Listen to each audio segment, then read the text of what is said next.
Hi everyone, welcome to Shankar sociology academy. Previous టాపిక్లో మనము గిరిజనులకు సంబంధించినటువంటి అంశాల గురించి చెప్పడం జరిగింది. భారతదేశంలో 2011 జనాభా లెక్కల ప్రకారము అత్యధికంగా ఉన్నటువంటి గిరిజన తెగలు ఎవరున్నారు, తర్వాత తెలంగాణ రాష్ట్రంలో 2011 జనాభా లెక్కల ప్రకారము లార్జెస్ట్ ట్రైబల్ గ్రూప్స్ ఎవరున్నారు, అదేవిధంగా ఆంధ్రప్రదేశ్లో ట్రైబల్ గ్రూప్స్ వాళ్ళకు సంబంధించినటువంటి అంశాల గురించి కూడా మనం చెప్పడం జరిగింది. అదేవిధంగా ఈ గిరిజనులకు సంబంధించినటువంటి దాంట్లో మనకు నెక్స్ట్ కాన్సెప్ట్ వచ్చేసి ఏంటిది అన్న దాని గురించి చూసినట్లయితే పీవీటీజీల గురించి ఒకసారి మనం చూద్దాం. ఓకే, పీవీటీజీలు మరి అది ఏంటిది అన్న దాని గురించి చూస్తే పీవీటీజీ ఫుల్ ఫామ్ వచ్చేసి particularly vulnerable tribal groups, particularly vulnerable tribal groups అని ఉంది. అసలు ఏంటి సార్ పీవీటీజీ అంటేనేమో మోస్ట్ బ్యాక్వర్డ్ పీపుల్ అనేటటువంటి అర్థంతో పిలుస్తారు. సామాజికంగా కానీ ఆర్థికంగా కానీ విద్యా ఉద్యోగ రంగాలలోనే కాకుండా అన్ని రంగాలలో వెనుకబడినటువంటి వాళ్ళను పీవీటీజీలుగా పేర్కొనడం జరుగుతుంది. ఇప్పుడు గనక వీళ్ళను మనం పట్టించుకోకపోతే, సెంట్రల్ స్టేట్ గవర్నమెంట్ వీళ్ళని గనక సరిగ్గా పట్టించుకోకపోతే ఆల్మోస్ట్ వీళ్ళు తర్వాత కాలంలో వీళ్ళ యొక్క జనరేషన్ మనము చూడకపోవచ్చు. అందుకే వీళ్ళకు సంబంధించినటువంటి దాంట్లో ఈ యొక్క సెంట్రల్ గవర్నమెంట్ ఆఫ్ ఇండియా కావచ్చు, at the same time state government కూడా కావచ్చు, వీళ్ళను పట్టించుకోవాలనే ఉద్దేశంతోన పదవ పంచవర్ష ప్రణాళిక కాలం నుండి కానీ 5వ పంచవర్ష ప్రణాళిక కాలం నుండి 4వ పంచవర్ష ప్రణాళిక కాలం నుండి కూడా వీళ్ళ మీద 100% కేంద్రం నిధులను వాళ్ళ మీదనే ఖర్చు చేయడం అన్నది జరిగింది. ఇలా వీళ్ళను డెవలప్మెంట్ చేయడం ద్వారా ఏమవుతుంది అంటే వారి యొక్క జనరేషన్ను ఇంప్లిమెంట్ చేయొచ్చు, at the same time development చేయొచ్చు. ఆటోమేటిక్గా వీళ్ళకంటూ ఒక స్థానాన్ని, ఒక ఉనికిని ఏర్పాటు చేసుకునేటటువంటి హక్కును కూడా కల్పించవచ్చు. మరి ఇక్కడ పర్టిక్యులర్లీ వల్నరబుల్ ట్రైబల్ గ్రూప్స్ అనేటటువంటి పదంతో పిలుస్తున్నాము. వీళ్ళను మనము ఏమని పిలుస్తారు సార్? ఇంకా మనం చూస్తే మోస్ట్ బ్యాక్వర్డ్. ఓకే, పీవీటీజీలు అనేటటువంటి వాళ్ళు ఎవరు సార్ అంటే మోస్ట్ బ్యాక్వర్డ్ పీపుల్ అని పిలుస్తారు. అంటే వీళ్ళు అన్ని రకాలుగా అనగా సోషియలీ అండ్ ఎకనామికలీ, నెక్స్ట్ ఎడ్యుకేషనలీ, తర్వాత ఎంప్లాయ్మెంట్, ఇలా ప్రతి రంగంలో కూడా వీళ్ళందరూ వెనకబడిన వాళ్ళు. అందుకే వీళ్ళను మనము పీవీటీజీలుగా పేర్కొనడం అన్నది జరుగుతుంది. అయితే వీళ్ళకు సంబంధించినటువంటి దాంట్లో ఒకసారి మనం చూస్తే 1960 to 61 at the same time 2006, 2013 అని చెప్పి 3 కాన్సెప్ట్స్ ఉన్నాయి. 1961వ సంవత్సరంలో చూస్తే భారతదేశంలో పీవీటీజీలను ఐడెంటిఫై చేయడం కోసం సెంట్రల్ గవర్నమెంట్ ఆఫ్ ఇండియా ఒక కమిషన్ను రిక్రూట్ చేయడం అన్నది జరిగింది. ఆ కమిషన్ పేరేంటిది అంటేనేమో తేబార్ కమిషన్ అన్న పాయింట్ గుర్తుపెట్టుకోవాలి. తేబార్ కమిషన్ 2006లో చూసినట్లయితే 2006లో సెంట్రల్ గవర్నమెంట్ ఆఫ్ ఇండియా పీవీటీజీలు అనేటటువంటి వారు అత్యంత వెనకబడిన వారుగా మోస్ట్ బ్యాక్వర్డ్ పీపుల్గా మెన్షన్ చేయడం అన్నది జరిగింది. 2013వ సంవత్సరంలో పీవీటీజీ వర్గాలను ఏ విధంగా పిలవడం జరిగింది అంటే పీటీజీలుగా సెంట్రల్ గవర్నమెంట్ ఏర్పాటు చేయడం అన్నది జరిగింది. ఓకేనా, తేబార్ కమిషన్ను రిక్రూట్ చేసింది 2006లో సెంట్రల్ గవర్నమెంట్ ఆఫ్ ఇండియా. వీళ్ళను మోస్ట్ బ్యాక్వర్డ్ పీపుల్ అత్యంత వెనకబడిన తరగతులుగా వీళ్ళను పిలవడం జరిగింది. 2013వ సంవత్సరం నుంచి, అంతకుముందు పీవీటీజీలు అనేవారు, 2013 నుంచి వీళ్ళను పీటీజీలుగా పేర్కొనడం అన్నది జరిగింది. ఓకే, మరి ఇక్కడ గమనించినట్లయితే ఏంటి సార్ అంటే, సెంట్రల్ గవర్నమెంట్ ఇప్పుడు పీవీటీజీలకు సంబంధించినటువంటి దాంట్లో మనకు ఒక కాన్సెప్ట్ ఏంటిది అన్న దాని గురించి చూద్దాం. సెంట్రల్ గవర్నమెంట్ తేబార్ కమిషన్ను ఏర్పాటు చేయడం జరిగింది అని చెప్తున్నాం కదా. ఈ తేబార్ కమిషన్ అనున్నది ఈయనను పిలిపించి భారతదేశంలో గిరిజన తెగలు ఎవరెవరు ఉన్నారు, తర్వాత ఎన్ని గిరిజన తెగలు ఈ యొక్క వెనకబడి ఉన్నారు, వాళ్ళ మీద రీసెర్చ్ చేయమని చెప్పి ఈయనను రిక్రూట్ చేయడం జరిగింది. ఈ తేబార్ కమిషన్ ఏం చేసిండు సార్ అంటేనేమో దాదాపుగా భారతదేశంలో ఎన్ని రాష్ట్రాలు తిరిగిండు సార్ అంటే 18 రాష్ట్రాలు తిరిగిండు ఈయన. ఓకే, భారత్లో 18 రాష్ట్రాలు, తర్వాత ఒకే ఒక కేంద్రపాలిత ప్రాంతం. ఆ కేంద్రపాలిత ప్రాంతం పేరేంటిది అంటే అండమాన్ నికోబార్ ఐలాండ్స్ అన్న విషయం గుర్తుపెట్టుకోవాలి. అండమాన్ నికోబార్ దీవులు తిరిగి మొత్తము తేబార్ కమిషన్ ఎన్నింటిని ఐడెంటిఫై చేయడం జరిగింది అంటే 75 గిరిజన జాతులను పీవీటీజీలుగా పేర్కొనడం జరిగింది. 1993, 1994లో 75వ పీవీటీజీ వర్గం 75వ పీవీటీజీ వర్గం ఏంటిది అని గతంలో క్వశ్చన్ అడగడం జరిగింది. అది ఏంటిది? మణిపూర్ రాష్ట్రంలోని మారం అనేటటువంటి ఒక గిరిజన తెగ, మణిపూర్ రాష్ట్రంలోని మారం అనేటటువంటి గిరిజన తెగను 75వ పీవీటీజీ వర్గంగా ఈయన అబ్జర్వేషన్ చేయడం అన్నది జరిగింది. Once again repeat, last time ఇదే బిట్టు టీఎస్పీఎస్సి గ్రూప్ 1 ప్రిలిమ్స్లో నేను ఏదైతే బోర్డు మీద మీకు కనిపిస్తుందో ఇదంతా కూడా క్వశ్చన్ రూపంలో ఫ్రేమ్ చేయడం జరిగింది. ఓకే, తేబార్ కమిషన్ అనున్నది 18 రాష్ట్రాలు, ఒకే ఒక కేంద్రపాలిత ప్రాంతం. ఆ కేంద్రపాలిత ప్రాంతం ఏంటిది అంటే అండమాన్ నికోబార్ దీవులు. వీళ్ళు మొత్తం కూడా రీసెర్చ్ చేసి 75 పీవీటీజీ వర్గాలను గుర్తించడం జరిగింది. 75వ పీవీటీజీ గ్రూప్ ఏది అంటే 1993-94లో మణిపూర్ రాష్ట్రంలోని మారం అనేటటువంటి గిరిజన తెగను 75వ పీవీటీజీ వర్గంగా ఏర్పాటు చేయడం అన్నది జరిగింది. ఇదంతా రిపోర్టును సెంట్రల్ గవర్నమెంట్కు పంపించిన తర్వాత 4వ పంచవర్ష ప్రణాళిక, 5వ పంచవర్ష ప్రణాళిక నుంచి వీళ్ళకు 100% కేంద్రం నిధులను పీవీటీజీల మీదనే ఖర్చు చేయడం కోసము ఏర్పాటు చేయడం జరిగిందన్న విషయం గుర్తుపెట్టుకోవాలి. ఇప్పుడు పీవీటీజీలను మనం ఎలా ఐడెంటిఫై చేస్తాము అంటే ఇదొకటి, తర్వాత ఈ విధమైనటువంటి స్ట్రక్చర్. ఇక్కడ వీళ్ళను మనము ట్రైబల్స్ అని పిలుస్తారు. ఓకే, ట్రైబల్స్ అనుకుందాం. ట్రైబల్స్ అందరు కూడా ఎస్టీలు కాదు మళ్ళీ, ఎందుకంటే మన దగ్గర లంబాడీలను మనం ఎస్టీలు అంటున్నాం. గుజరాత్లో పోయి లంబాడీలు ఎస్సీ క్యాడర్లో ఉంటారు. కాబట్టి ట్రైబల్స్ అందరూ కూడా ఎస్టీలు అని అనడం తప్పు.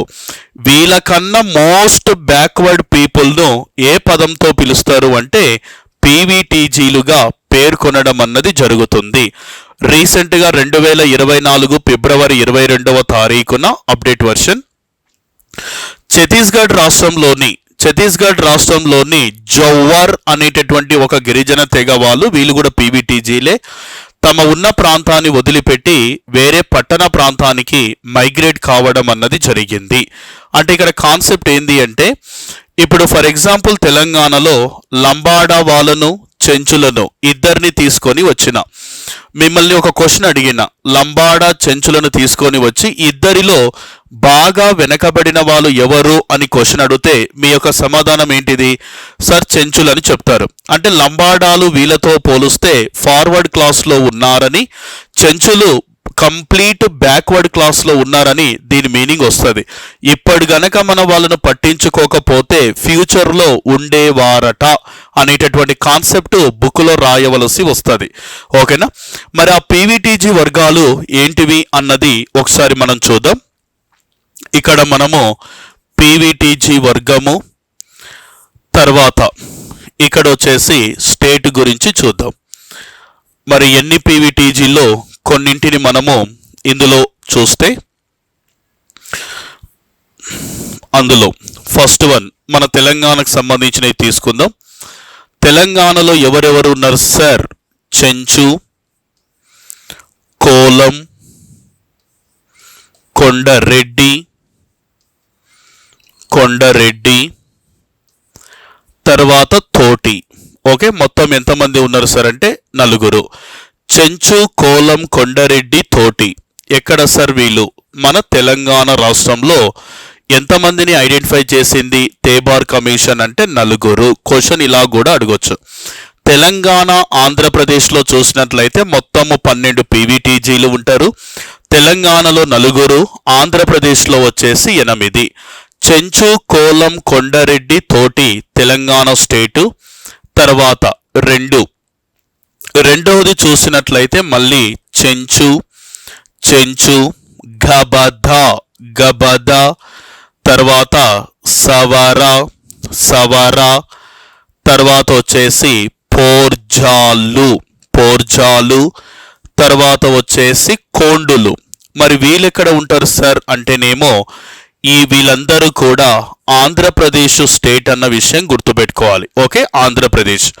ఇక్కడ మనం గమనించాల్సినటువంటి విషయం ఏంటి అంటే తెలంగాణలోను ఆంధ్రప్రదేశ్లోను మొట్టమొదటిసారిగా గుర్తించిన పీవీటీజీ వర్గం ఏది అని గతంలో క్వశ్చన్స్ కూడా వచ్చినాయి. తెలంగాణ రాష్ట్రంలో ఆంధ్రప్రదేశ్ రాష్ట్రంలో మొట్టమొదటిసారిగా గుర్తించిన పీవీటీజీ వర్గం ఏది అంటే చెంచులు అన్న పాయింట్ గుర్తుపెట్టుకోవాలి. ఇప్పుడు గనక చెంచులను మనం కరెక్ట్గా పట్టించుకోకపోతే తెలంగాణ రాష్ట్రంలో ఒకే ఒక జిల్లాలో మాత్రమే వీరి యొక్క పాపులేషన్ మనకు కనబడుతుంది. ఆ జిల్లా ఏంటి సార్ అంటే నాగర్ కర్నూలు జిల్లా. నల్లమల ఫారెస్ట్ ఏరియాలో చెంచుల యొక్క జనాభా ఉందన్న విషయం గమనించాలి. ఒకప్పుడు వీళ్ళు లక్షల సంఖ్యలో ఉండేటటువంటి జనాభా రాను 2011 ఇప్పుడు గనక చూసినట్లయితే వీళ్ళ జనాభా 15,000 వరకు పడిపోవడం అన్నది జరిగింది. మరి లక్షలో ఉన్నటువంటి జనాభా ఎందుకు తగ్గిపోయింది? ఎందుకు తగ్గిపోవడమే కాకుండా పీవీటీజీ వర్గాలలోకి కూడా చేరిండ్రు. ఇప్పటి గనక వీళ్ళ యొక్క జనాభాను డెవలప్మెంట్ చేయలేదు అనుకో ఫ్యూచర్లో వీళ్ళు ఉండేవారట అని చెప్పవలసినటువంటి అవసరం మేబీ రావచ్చు. అయితే ఎందుకు సార్ వీళ్ళ జనాభా తగ్గిపోయింది, పీవీటీజీ వర్గాలలోకి ఎందుకు మారిపోయిండ్రంటే ఒకటి గమనించాల్సిన విషయం ఏంటంటే ఒకప్పుడు తెలంగాణ ఆంధ్రప్రదేశ్లో బ్రాహ్మణులు కాదు పూజారులు. మరి ఎవరు సార్ పూజారులు అంటే గిరిజనులే పూజారులు. అందుకే చూడండి తెలంగాణ ఆంధ్రప్రదేశ్లో మోస్ట్ ఆఫ్ ది టెంపుల్స్ అన్నీ కూడా కొండల మీద, గుట్టల మీద, దట్టమైన అరణ్య ప్రాంతాలలోనే కనిపిస్తాయి. అక్కడ ఉండేది ఎవరు? ఆల్మోస్ట్ గిరిజనులు. అందుకే వాళ్ళు అక్కడ ఉంటారు కాబట్టి అక్కడ ఏర్పాటు చేసుకునేదిగా మనకు గ్రంథాలు వెన్నెల కంటి రాఘవయ్య ట్రైబ్స్ ఇన్ ఇండియా అనేటటువంటి గ్రంథంలో పేర్కొనడం అన్నది కూడా జరిగింది. అయితే మరి చెంచుల జనాభా ఎందుకు తగ్గిపోయింది సార్? అసలు తగ్గిపోవడానికి గల మెయిన్ రీజన్ ఎవరు అంటే ఒక వ్యక్తి పేరు మీరు గుర్తుపెట్టుకోవాలి. ఆయన ఎవరు సార్ అంటే వాసిరెడ్డి వెంకటాద్రి నాయుడు. ఆంధ్రప్రదేశ్లో అమరావతి అనేటటువంటి పేరును ఫస్ట్ ప్రపోజల్ చేసిన పర్సనే వాసిరెడ్డి వెంకటాద్రి నాయుడు అని గుర్తుపెట్టుకోవాలి. అసలు ఈయనకు గిరిజనులకు చెంచులకు సంబంధం ఏంటి సార్? ఒక స్టోరీ అనేది వాడుకలో ఉంది. ఆ స్టోరీ ఏంటిది అంటే ఈ వాసిరెడ్డి వెంకటాద్రి నాయుడుకి నల్లమల ఫారెస్ట్ ఏరియాలో దాదాపుగా 1,80,000 ఎకరాల వరకు భూమి ఉండేదట. ఈ 1,80,000 ఎకరాల భూమి ఉండేది. ఆయన కింద కొన్ని వేలాది మంది చెంచులు పని చేస్తూ ఉండేవారట. వాసిరెడ్డి వెంకటాద్రి నాయుడు ఫస్ట్ మ్యారేజ్ చేసుకుంటాడు. వీళ్ళకు వారసత్వం అనేది ఉండదు. మళ్ళీ రెండవసారి పెళ్లి చేసుకుంటాడు. అయినా సరే వారసత్వం అనేది ఉండదట. స్థానికంగా ఉండేటటువంటి ఒక అనాథ ఆశ్రమం దగ్గరికి వెళ్ళి 2 కొడుకులను అడాప్ట్ చేసుకోవడం జరుగుతుంది. వాళ్ళను పెంచడం, పెద్ద చేయడం ఇవన్నీ కూడా జరుగుతూ ఉంటాయి. ఒకరోజు ఒక జ్యోతిష్యుడు ఈయన దగ్గరికి వచ్చి కొన్ని మాటలు చెప్పేసి వెళ్తాడంట. అంటే నీ పిల్లలకు మ్యారేజ్ చేసిన తర్వాత పిల్లలు పుట్టాలన్నా, నీ ప్రాపర్టీ అనున్నది పిల్లల పేరు మీదకి రావాలన్నా, నీకు మంచి జరగాలన్నా కొన్ని పదాలు చెప్పేసి ఆయన వెళ్ళిపోతాడు. ఆయన జ్యోతిష్యుడు చెప్పిన విధంగానే ఒకరోజు ఏం చేస్తాడు సార్ అంటే, ఈ యొక్క చెంచులు నివసించేటటువంటి ప్రాంతాలను మనం పెంటలు అన్నాం కదా, అంతకుముందు ఏం చేసింటాడంటే అనౌన్స్మెంట్ చేసింటాడు ఒక వ్యక్తి ద్వారా, రేపందరూ కూడా వాసిరెడ్డి వెంకటాద్రి నాయుడు ఇంటి దగ్గరికి వెళ్ళాలి, అందరూ కూడా రావాలి. ఆయన డిన్నర్ను అరేంజ్ చేస్తున్నాడు. 5:36కి వాళ్ళ ఇంటి దగ్గర భోజనం చేసి మళ్ళీ మన ఇంటి దగ్గరికి వెళ్ళిపోవాలని అనౌన్స్మెంట్ చేయిస్తుంటాడు. సరే, ఎంతైనా పెద్ద భూస్వామి కదా, ఆయన చెప్పిన మాట శిరసా వహించాలని చెప్పి చాలామంది చెంచులు ఏం చేశారంటే అనుకున్న విధంగానే మరుసటి రోజు అందరూ కూడా వాసిరెడ్డి వెంకటాద్రి నాయుడు ఇంటి దగ్గరికి వెళ్ళడం, తినడము ఈ విధంగా కూడా జరుగుతుంటుంది. ఇలా తింటున్నప్పుడు ఏం చేసిండు సార్ అంటే, ఒక 150 మంది చెంచు నాయకులను ఎంపిక చేసుకొని వాళ్ళు తిన్నది అంతా అయిపోయిన తర్వాత కళ్ళకు గంతలు కట్టి 2 చేతులు వెనక భాగంలో కట్టేసి 150 మంది తలలు ఒకేసారి నరికించడం అన్నది జరిగింది. ఈ వధ జరిగిన చోటును ఏమని పిలుస్తారు అంటే నరకుల్లపాడు అని పిలుస్తారు. ఓకే, ఈ వధ జరిగిన చోటును ఏమని పిలుస్తారు అంటే నరకుల్లపాడుగా పేర్కొనడం జరుగుతుంది. ఈ విషయం జరిగిన తర్వాత, ఈ విషయం తెలిసిన తర్వాత చెంచులందరూ కూడా వాళ్ళున్న నివాస ప్రాంతాలకు మొత్తం తెలిసిపోయింది. అరే, మమ్మల్ని కూడా చంపుతారేమో అని చెప్పి చెంచులందరూ కూడా ఏం చేసిందంటే ఉన్న ప్రాంతాలన్నింటినీ కూడా వదిలిపెట్టి దట్టమైన అరణ్య ప్రాంతంలో పరిగెడుతూ కొన్ని రకాల జంతువులకు ఆహారమై కొందరు చనిపోయిండ్రు, కొందరు ఎత్తైన భవనంపైకి వెళ్ళి కొంతమంది కింది దుంకి కొంతమంది చనిపోయిండ్రు. తర్వాత వస్తే రాని చూద్దాం అని ధైర్యంగా నిలబడిన వారే ఇప్పుడు మనకు కనబడుతున్నారు. అంటే ఒక రకంగా చెప్పాలి అంటే వాసిరెడ్డి వెంకటాద్రి నాయుడు కూడా కారణమే చెంచుల జనాభా తగ్గిపోవడానికి అని మనకి ఈ కథ ద్వారా తెలుస్తుందన్న విషయం గుర్తుపెట్టుకోవాలి. ఓకేనా? అంటే తెలంగాణ ఆంధ్రప్రదేశ్ రాష్ట్రంలో మొట్టమొదటిసారిగా గుర్తించిన ఆదిమ గిరిజన తెగ ఎవరు సార్ అంటే చెంచులు అన్న విషయం గుర్తుపెట్టుకోండి. తెలంగాణ ఆంధ్రప్రదేశ్ రాష్ట్రంలో అతి తక్కువగా కట్న కానుకలు తీసుకునే ఏకైక గిరిజన తెగ ఎవరు అంటేనేమో చెంచులు అని గుర్తుపెట్టుకోవాలి. వివాహ సమయంలో వీళ్ళు ఏం చేస్తారు సార్ అంటే ఒక మేక పిల్లను అమ్మాయి వాళ్ళు అబ్బాయికి ఇవ్వడం అన్నది జరుగుతుంది. దానిని డెవలప్మెంట్ చేసుకొని అలా చూసుకోవాలని చెప్పి చెప్తుంటారు. మేక పిల్లని ఇస్తారు. అదొక ఎంప్లాయ్మెంట్ సోర్స్ను కల్పించడం అన్నది జరుగుతుంది. ఆ సినిమాలో మనకు ఉంటుంది. గుంటూరు కారం సినిమాలో ఒక పాటలో ఉంటుంది. ఏమని ఉంటుంది సార్ ఆ పాటలో అంటే, ఆమెకేమో మేకలిచ్చిరి, ఆ మేకలేమో వందలైనవి వేలైనవి మందలుగా వెళ్ళిపోవడం జరిగింది, నాకేమో సన్నబియ్యం నూకలిచ్చిరి ఒక పూటకే కరిగిపాయని. అంటే ఇక్కడ మేకలు ఇవ్వడం వల్ల ఏమవుతుంది అంటే ఒక ఎంప్లాయ్మెంట్ కల్పించడం అన్నది జరుగుతుంటుంది. అలా డెవలప్మెంట్ చేసుకొని అలా ఉండిపోవడం అన్నది దీని యొక్క మీనింగ్ అన్నమాట. ఓకేనా? నెక్స్ట్ అనదర్ వన్ వచ్చేసి సెహారియా అని ఉంది. సెహారియా అనున్నది ఎక్కడ సార్? ఎక్కడ వచ్చేసి రాజస్థాన్ అన్న విషయం గుర్తుపెట్టుకోవాలి. ఓకే, రాజస్థాన్. సెహారియా అనున్నది రాజస్థాన్. నెక్స్ట్ 4th కాన్సెప్ట్ వచ్చేసి కథోడి, తర్వాత కొత్వాలియా,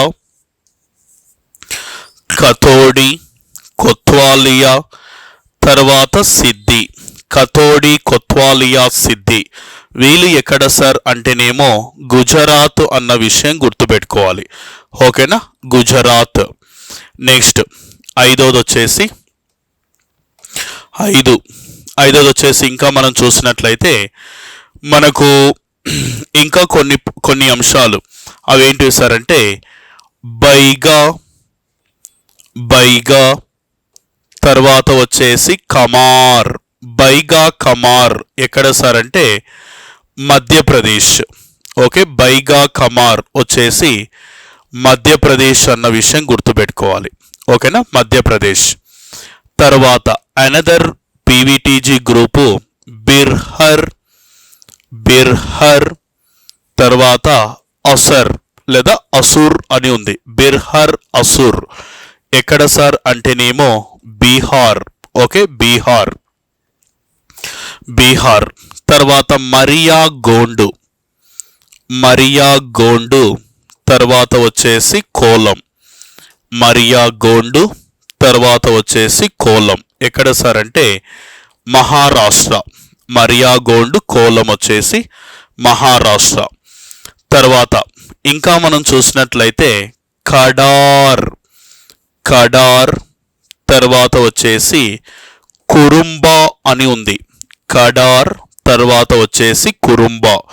కడార్ కురుంబా వచ్చేసి ఎక్కడ సార్ అంటే మనకు కేరళలో కనిపిస్తారు. కేరళలో ఉంటారు. కడార్ తెగ కర్ణాటకలో కూడా ఉంటారు. తర్వాత కొరగా. కొరగా వచ్చేసి కర్ణాటక. ఓకే, కర్ణాటక. ఓకే, కొరగా అనేటటువంటి పీవీటీజీ వర్గం. కరియా పౌరా. కరియా తర్వాత వచ్చేసి పౌరా. కరియా పౌరా వచ్చేసి ఎక్కడ సార్ అంటేనేమో ఒడిస్సా. ఓకేనా, కరియా పౌరా వచ్చేసి ఒడిస్సా. తర్వాత నెక్స్ట్ 11 వచ్చేసి ఓంగు. ఓంగు తర్వాత వచ్చేసి Jarawa. Next great Andaman. Great Andaman. మరి ఇక్కడ ఎవరు ఉంటారు sir? Great Andaman. Andaman Nicobar islands. Andaman Nicobar దీవులు అన్న పాయింట్ గుర్తుపెట్టుకోవాలి. ఓకే, అండమాన్ నికోబార్ దీవులు అంటే వీళ్ళందరూ కూడా ఎవరు సార్ అంటేనేమో పీవీటీజీ వర్గాలు అన్న విషయం గుర్తుపెట్టుకోవాలి. ఓకేనా, వీళ్ళందరూ కూడా పీవీటీజీ వర్గాలు. తేబార్ కమిషన్ 18 రాష్ట్రాలు ఒక కేంద్రపాలిత ప్రాంతం తిరిగి 75 గిరిజన జాతులను ఐడెంటిఫై చేయడం అన్నది జరిగింది. ఓకేనా, ఇది దీనికి సంబంధించినటువంటి ఇన్ఫర్మేషన్. నెక్స్ట్ ఇంకా మనం చూసినట్లయితే కొన్ని కాన్సెప్ట్స్ ఉన్నాయి. ఆ కాన్సెప్ట్స్ ఏంటివి అన్నది ఒకసారి మనం చూద్దాం. వీటి మీద కూడా క్వశ్చన్ ఫ్రేమ్ చేసేటటువంటి అవకాశం ఉందన్న విషయం గుర్తుపెట్టుకోవాలి. అవేంటివి సార్ అంటే ఒకసారి మనం చూద్దాం. ఫస్ట్ ఆఫ్ ఆల్ గిరిజన జీవితంలో ఓకే కొన్ని కాన్సెప్ట్స్ రాస్తా. గిరిజన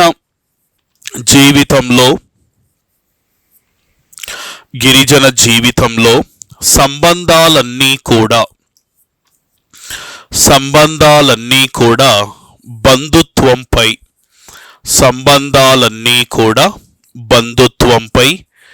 ఆధారపడినవిగా ఎవరు పిలిచిండ్రు అంటేనేమో ఆధారపడినవిగా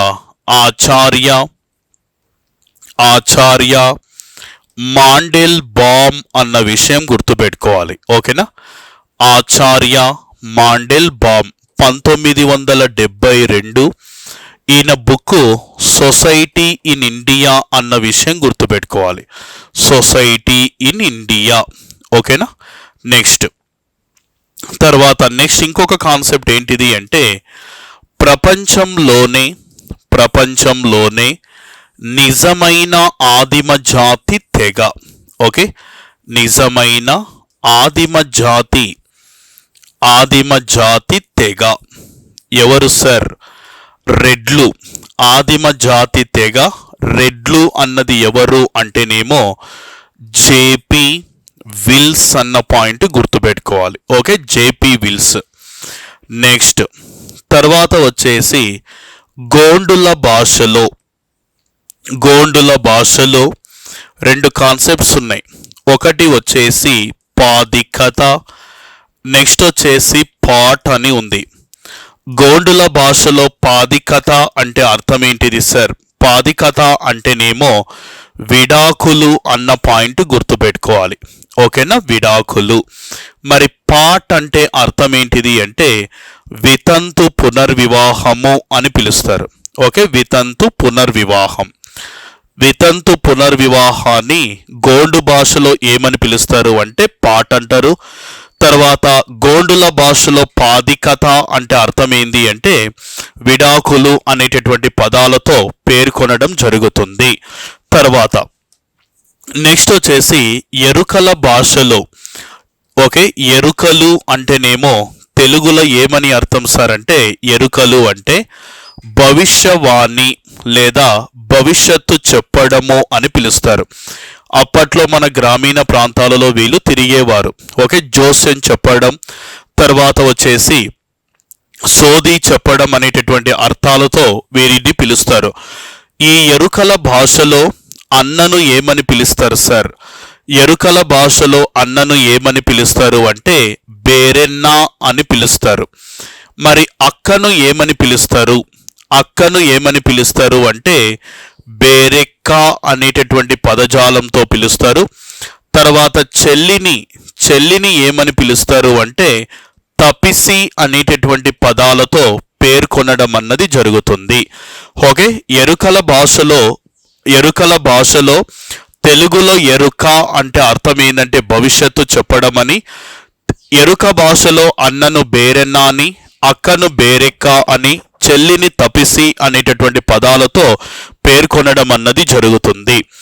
ఇప్పుడు ఇందాక మనము తెలంగాణ రాష్ట్రంలో కొండరెడ్లు అనేటటువంటి వాళ్ళు ఉన్నారు కదా, ఈ కొండరెడ్లు అనేటటువంటి వాళ్ళు ఆల్మోస్ట్ వెనకబడిన వాళ్ళు అని చెప్తారు.